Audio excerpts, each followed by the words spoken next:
Hola, ¿cómo están, emprendedores? Un gusto tenerlos en Inc. Monterrey.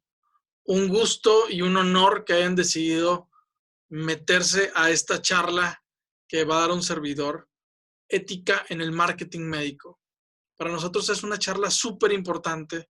Estoy seguro que si tú estás por ahí participando en esta charla, seguramente eres un profesional de la salud o colaboras dentro del área de la salud y seguramente, como yo, traes muchas dudas, como yo las tuve a un inicio, del tema de la aplicación del marketing en el área médica.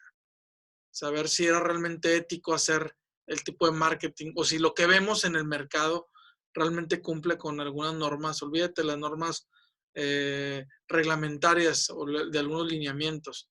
El tema de la ética, si realmente se está aplicando la ética en el área del marketing de la salud. Entonces, sin más, vámonos directamente a la presentación porque hay mucho que compartir. Quiero antes platicarte un poquito de cómo empezó nuestra trayectoria. Nosotros tenemos, nuestra empresa se llama Medical Business Solutions, nuestra marca es Medines, y desde hace ya 5, casi 6 años, estamos trabajando muy de la mano con médicos para llevar su práctica médica hacia un mejor nivel. Entonces, dentro de la parte de nuestros servicios, tenemos 3 áreas de servicio: el área de gestión, el área legal y el área de marketing. Y las 3 conviven perfectamente para poder cobijar o poder acompañar a los médicos que tienen su práctica privada, pues para poder tener, que monten su negocio de la mejor forma y que no incumplan con con alguna normativa o algún reglamento. El tema del marketing nos sorprendió mucho cuando empezamos a promover nuestros servicios de marketing para el área médica. Nos topamos con muchos mitos que estaban por ahí ya instaurados en la mente de los médicos acerca del uso del marketing para promover sus servicios, ¿no? Y entonces de esto va a tratar principalmente la charla, a ver qué sí podemos comunicar y qué no es éticamente correcto o legalmente correcto comunicar, o las formas de comunicar. Bueno, estos fueron los mitos que nos topamos al inicio, cuando empezamos a trabajar con muchos de los médicos. Y de hecho, recientemente seguimos viendo algunos de estos mitos. Algunos de los mitos más comunes es que el médico que hace marketing es un médico que es chafo o que no tiene pacientes y que ocupa de marketing para poder tener pacientes. También otro mito que escuchábamos es que el buen médico obtiene sus pacientes solo por recomendación. Otro mito que escuchábamos es que si ya tienes pacientes no ocupas marketing y que no hay que persuadir a los pacientes. Hay una persuasión, el concepto de la persuasión pareciera como si fuera un tema de engaño, pero realmente el tema de la persuasión tiene muchos elementos positivos. Uno como papá a veces tiene que persuadir a que sus hijos tomen mejores decisiones y eso no significa engañarlos ni manipularlos, simplemente hay que informar correctamente para que personas que a lo mejor no dominan toda la información, pues no tomen decisiones sesgadas, ¿no?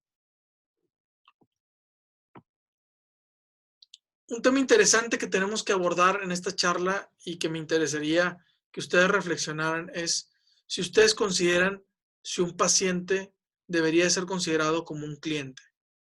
Esto para nosotros fue importantísimo, esta revelación o esta información que a través de mucho análisis llegamos a estas conclusiones.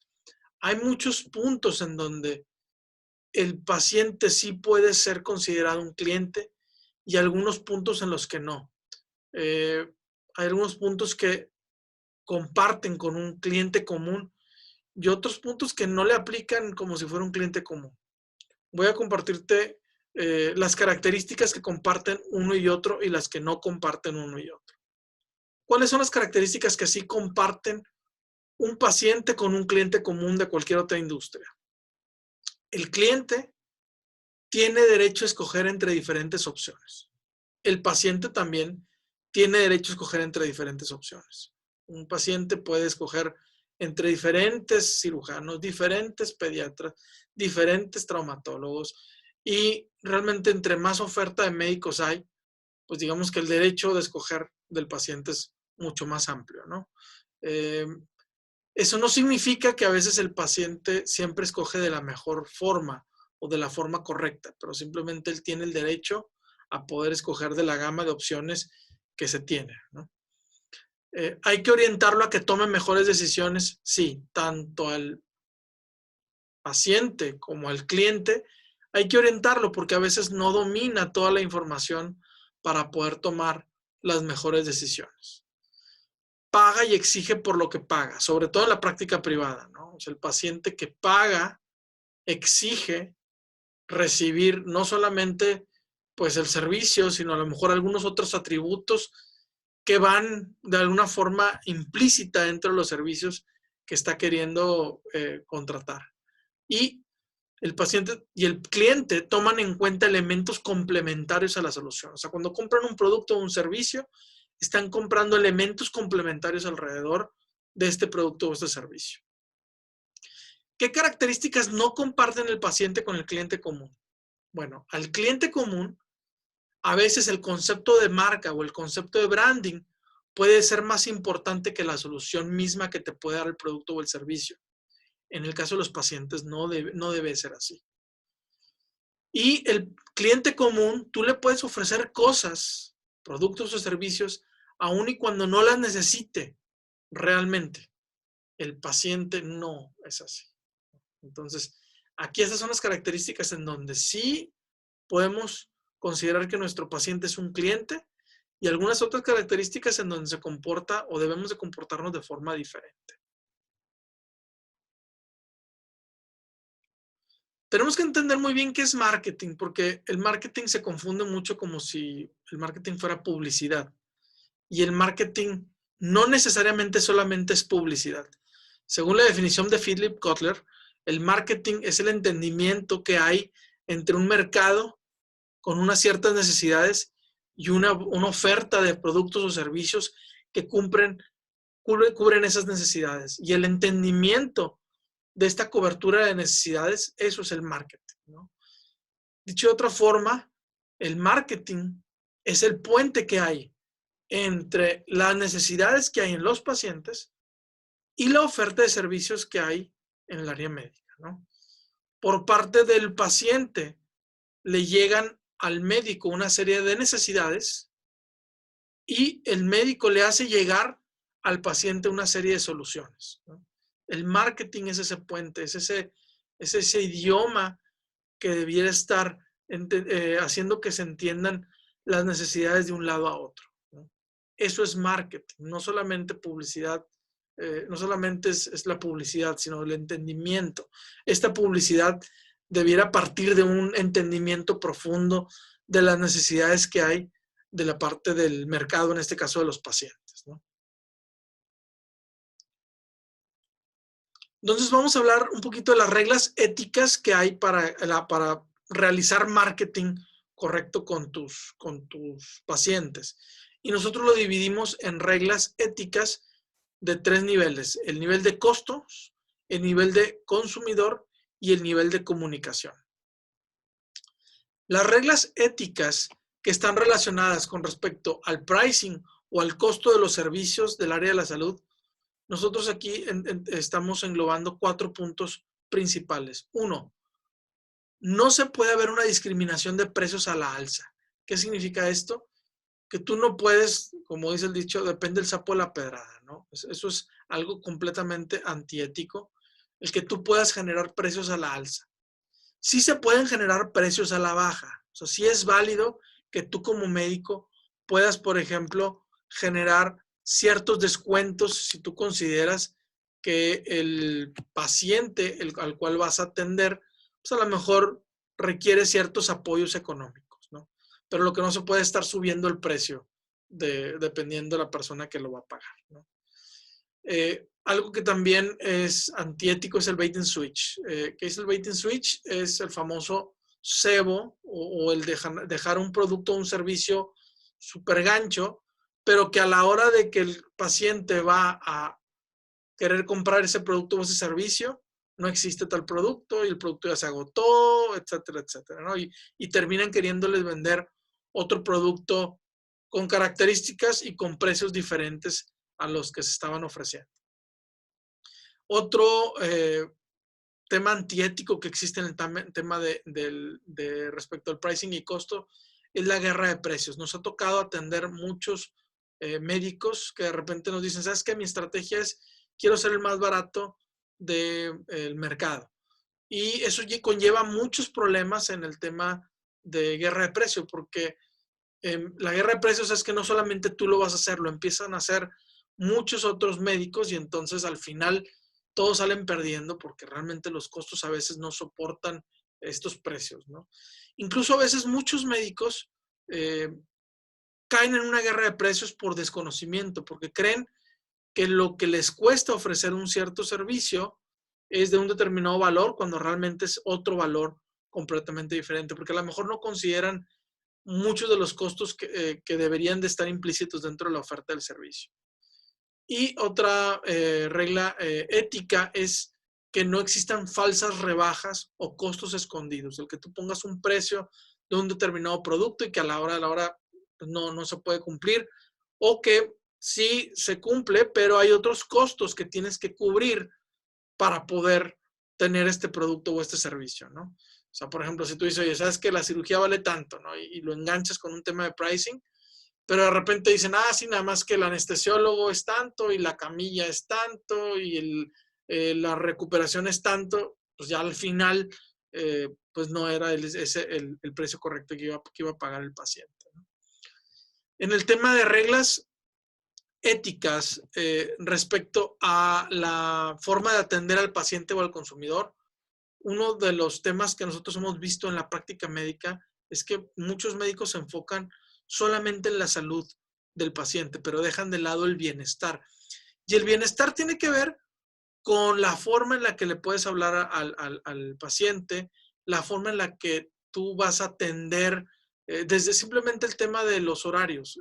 Algo muy común que para nosotros consideramos que es algo antiético es que casi todos los doctores, como saben que hay un gran índice de no asistencia a sus consultas, casi todos los médicos empalman sus consultas, ¿no? Y entonces, en la mayoría de los casos, cuando sí vienen todos los pacientes, pues terminan los pacientes esperando 1 hora o a veces hasta 2 horas para poder ser recibidos por el médico, ¿no? Y para nosotros es algo sumamente pues malo para la relación médico-paciente. Ofrecer servicios sin ser requeridos. Eso también ha pasado con ciertas especialidades en donde no requieren una cierta cirugía o no requieren un cierto tratamiento, pero pues el médico quiere ofrecer ese servicio o ese tratamiento pues porque le va a generar un mayor beneficio económico, ¿no?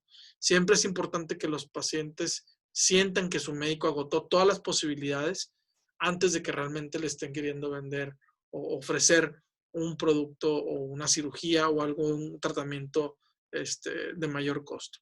Ocultar información. A veces no se les dice a los pacientes toda la información y entonces no pueden tomar la mejor decisión porque les falta información.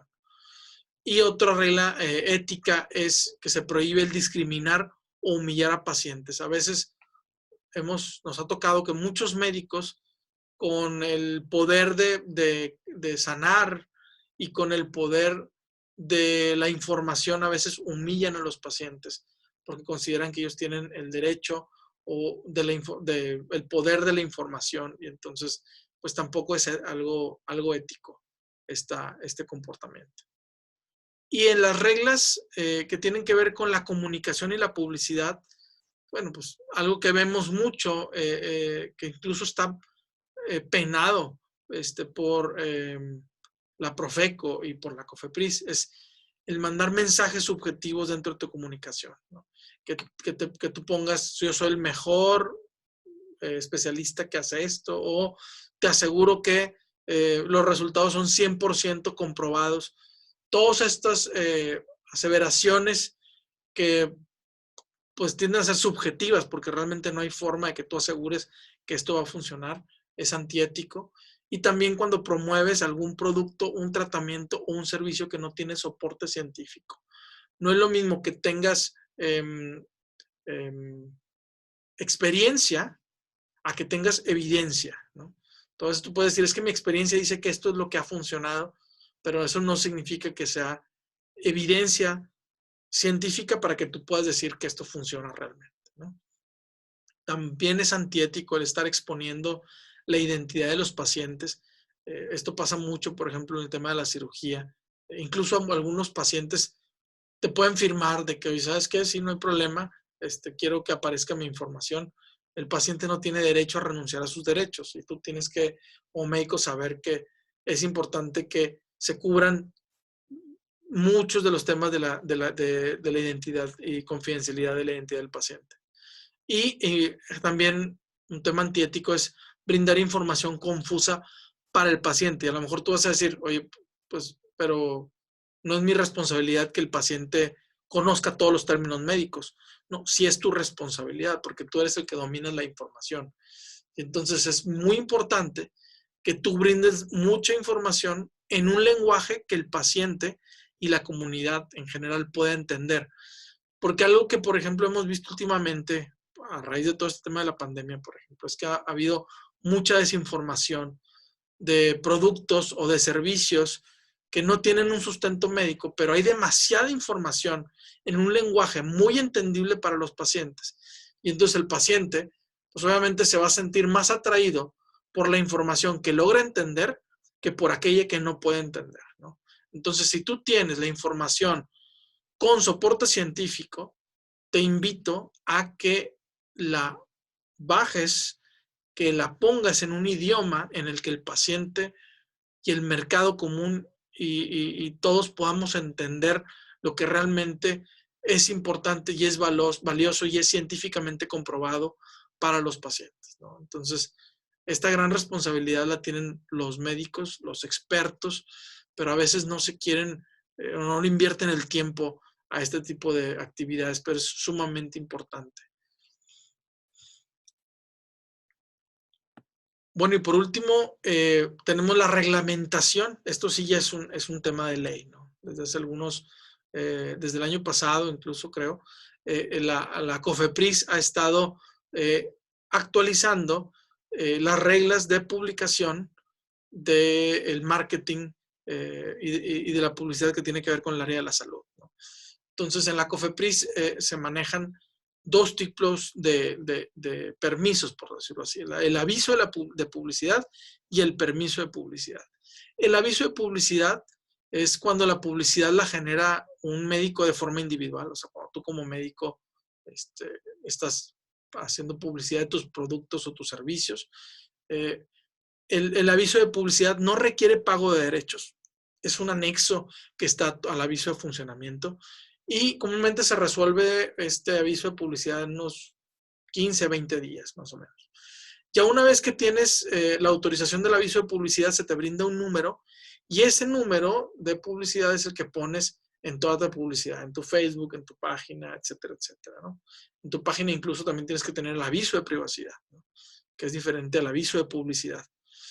Y el permiso de publicidad es el que se requiere cuando la publicidad la realiza un grupo de médicos, un centro médico o una clínica.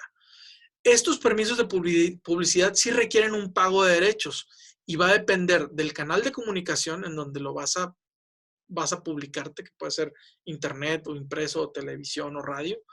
Y, por ejemplo, en el caso de los rangos, pueden ir desde 3,000 pesos hasta 25,000 pesos, ¿no? Ahí en la página de COFEPRIS vienen todos los precios que se manejan dependiendo del canal de comunicación. El trámite comúnmente dura aproximadamente unos 40 a 50 días.